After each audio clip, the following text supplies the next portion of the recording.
Hello everyone, আসসালামু আলাইকুম। এই যে ক্যামেরাটা দেখতে পাচ্ছেন, এটা একটা হুন্ডা গাড়ির ক্যামেরা। যেমন Honda civics, Honda grace, Honda vezel, হুন্ডার বিভিন্ন মডেলে এই ক্যামেরাটা আপনার সামনের ফ্রন্টের গ্লাসের সাথে আসে। আর আজকে আমি আপনাদের সাথে আলোচনা করব এই ক্যামেরাটা কিভাবে আপনারা সরাসরি আপনার গাড়ির প্লেয়ারে দেখতে পারবেন সেইটা নিয়ে। এই যে দেখেন, আমার ভিডিওটা ফলো করেন, দেখেন আমি কোন কোন অপশনে ক্লিক করি, তাহলেই আপনারা দেখতে পারবেন যে এই ক্যামেরাটা অটোমেটিকলি এই প্লেয়ারে দেখা যায়।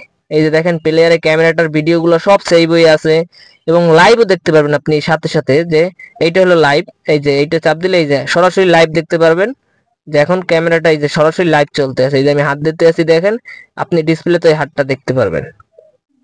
সো আপনারা আমার এই ভিডিওটা ফলো করেন, দেখেন আপনারাও আপনার গাড়ির এই ক্যামেরাটা আপনার এই প্লেয়ারে আসবে যদি আপনার এরকম সেম গাড়ি, সেম প্লেয়ার এবং সেম মডেলের ক্যামেরা হইয়া থাকে, অবশ্যই আসবে। আর এটা আসতে গেলে আপনাকে অবশ্যই মেনু বাটনে ক্লিক করে তারপরে এই যে অপশনে আমি ক্লিক করছি এইভাবে চাপ দিয়ে আনতে হবে আপনাদের। এই যে দেখেন আগের যে ভিডিওগুলো ওইগুলো ওইখানে চলতেছে। আপনার যত ভিডিও আছে এই ক্যামেরায়, যত ভিডিও হয়েছে এ পর্যন্ত সবগুলোই আপনি এখান থেকে দেখতে পারবেন এবং সরাসরি লাইভও দেখতে পারবেন। আপনি সব ভিডিও এখানে আপনার লিস্ট করা আছে। আপনাকে এই যে মেনু বাটনে ক্লিক করতে হবে, তারপরে যেটা করতে হবে মাঝখানের সিটিং এ বাটনে ক্লিক করতে হবে। সিটিং এ, মেনু বাটনের পরে সিটিং এ যাইতে হবে মাঝখানে। এই যে সিটিং, তারপরে কর্নারেরটা, তারপরে দেখবেন একবারে ডাইন সাইডে কর্নারে একটা ক্যামেরার মতন অপশন আছে, ওইটা ক্লিক করবেন।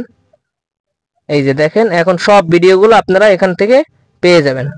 আমার এই ভিডিওটা আপনারা ফলো করলে অবশ্যই আপনারাও পারবেন। আপনাদের যদি সেম প্লেয়ার হয়ে থাকে এবং সেম ক্যামেরা হয়ে থাকে, অবশ্যই আপনাদের গাড়িতেও এই ক্যামেরা আসবে।